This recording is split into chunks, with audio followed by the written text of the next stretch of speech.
It's a beautiful Saturday at the end of the week here in sunny Birmingham, Alabama. I've been absolutely slammed, as you can tell by the state of my studio here, guitar cases and Pelican cases and backpacks and everything everywhere.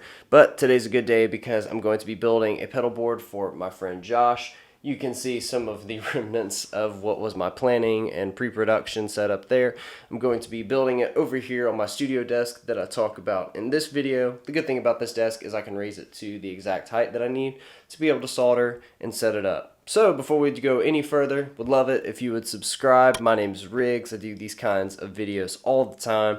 It would really help me out if you subscribe, like, comment. If you're a Kemper user, I got profile packs down below, linked to my website. Interested in me doing any session work or anything like that, you can reach out through the website or in the comments below as well. So sit back, grab your favorite beverage, maybe some popcorn or a snack, and enjoy. So for this build, I'm actually using parts that are new to me. I'm using a couple of different cable ends from Creation Music Company here that you can see. This is their short barrel connector and also their kind of SP400 equivalent end. If you were to look at it right next to the SP400, they called this their mini cake end. And if you were to look at it right next to it, you can tell that they are very, very similar in size. In some ways, this being rounded is going to be more beneficial than having the square ends butt up against each other. Both are great. I've used the SP400 and SP500 ends before. There's nothing wrong with them at all by any means, but having something more compact, and these are actually a little more affordable as well, was part of the motivation for this. Josh didn't want to spend any money, didn't have to, so I was able to save him some money by going with that. Now for this one, also different than what I typically use. I almost always use exclusively Mogami cable, but I decided to try the CMC04 micro patch cable, also from Creation Music Company. So I'm really looking forward to giving this stuff a shot. Based on what I've heard and what I've read about it, it's just as good as a lot of the equivalents, especially for the shorter cable runs and things like that. So before I get started building, I like to completely lay out my workspace. I've got my soldering iron ready to go, solder right here next to it. And aside from that, there's a few other things I like to have that will make life easier. One is a cable stripper, wire stripper like this. You can find these at Walmart, any kind of hardware store, Home Depot, etc. I also like to have cable cutters. Usually I'll have a couple of different varieties laying around just depending on what kind of cable I'm working with. I also like having a cable tester. Now this is a really old unit. I'll have something more modern linked in the description, but this works really well. Basically tells you if your cables are good or bad, which is really helpful. I do still do a sound test toward the end, but if I know they're good going into this, then I can wire the board up, and then if for some crazy reason there's some issue, I can kind of troubleshoot from there. But this will save you a ton of time and headache, and is certainly worth the 20-30 bucks that you'll spend on one. A couple other things I like to have are a pair of scissors. I like to have something that I can also label with. So in this case, I've got a super cheap, I think this was like 10 bucks, a label maker. I use this all the time on all kinds of stuff, whether that's cases or on pedal boards to label inputs and outputs, or something on a foot switch, an auxiliary switch or something. So one of these is definitely worth having around. You can get more expensive, fancy ones. I actually kind of like the way these look a little better. And I will also have something like this that will hold the cables if I need to hold one end or to hold the end of the cable itself while I'm actually making cables. They're called helping hands or something like that. Anyway, you've seen them around. You can find them. They're not hard to find. I'll have a lot of the stuff linked in the description. But without further ado, let's go ahead and start building. So the most important thing, I think, before you start wiring anything up or building your first cable is to get a good test layout. Now this board is going to be very, very compact, meaning that I can make a small incremental change to something and it could throw the whole board off. This one's going to be packed to the hilt, so I want to make sure all the pedals are going to fit properly.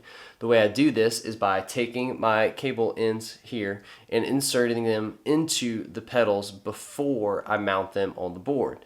Now he's also using the temple plate system, which I do like, but means that you have to be a lot more careful when putting those plates on the back of pedals and making sure everything's going to fit.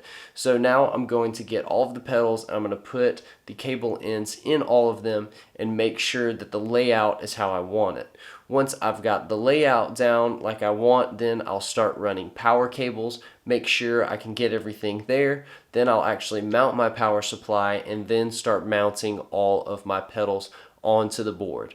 The very last thing I will do once I have my layout and everything solidified is going to be actually making the cables themselves. And even when I do that, I like to give a few inches on the end of each cable just to make sure if he swaps anything out or anything like that, he doesn't have to go build a completely new cable or have me or someone else rebuild his pedal board. So I'm going to lay out the pedal board, get happy with the layout, and then I'll start actually building the cables and applying the temple plates, etc.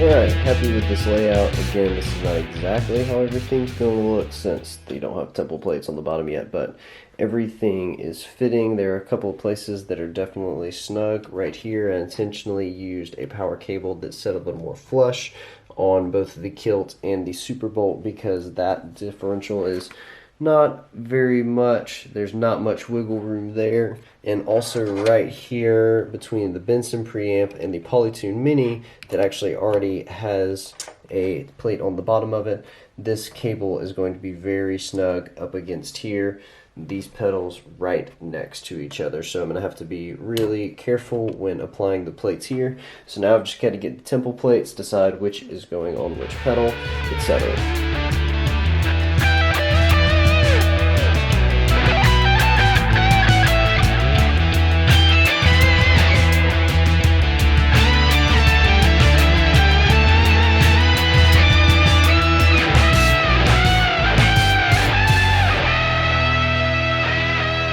Alright, so layout's done, pedals are mounted onto the temple plates, and the layout is finished as you can see here. So now I've got to flip this over, start running these power cables to the power supply, which I still need to mount on the bottom. At that point, I'll start planning my cable runs, how I'm going to kind of route everything, and then I'll start building some signal cables and hear what this thing sounds like.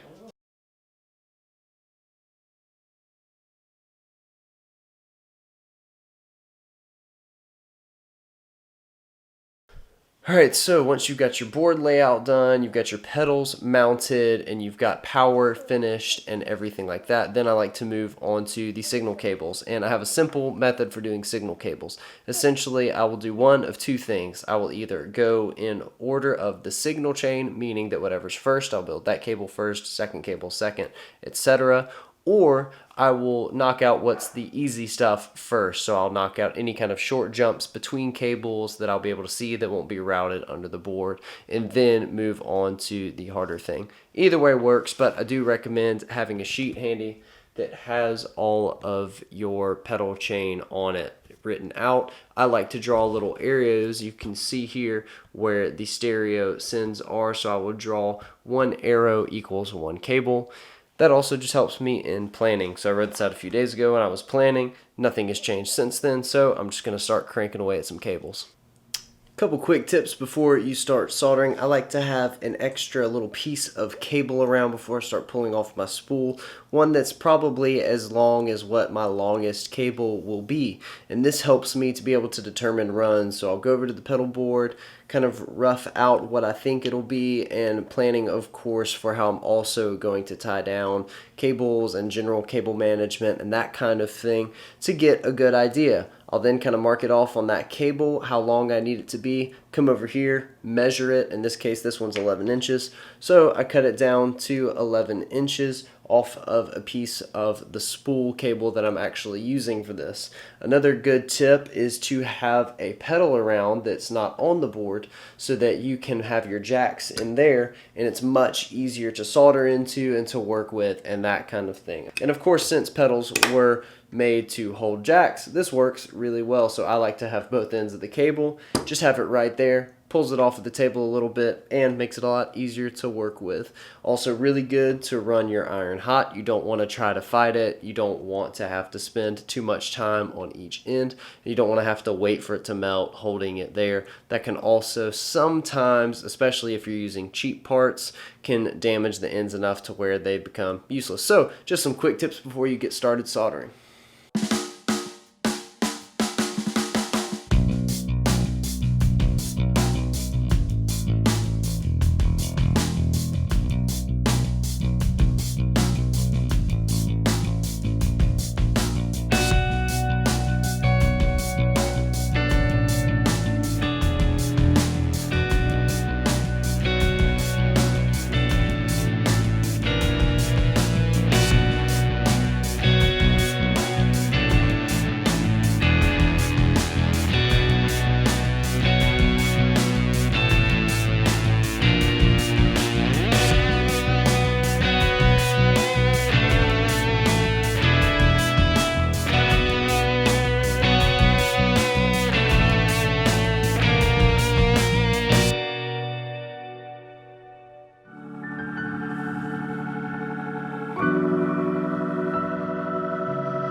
Oh, this is a heck of a pedal board. Josh has great taste.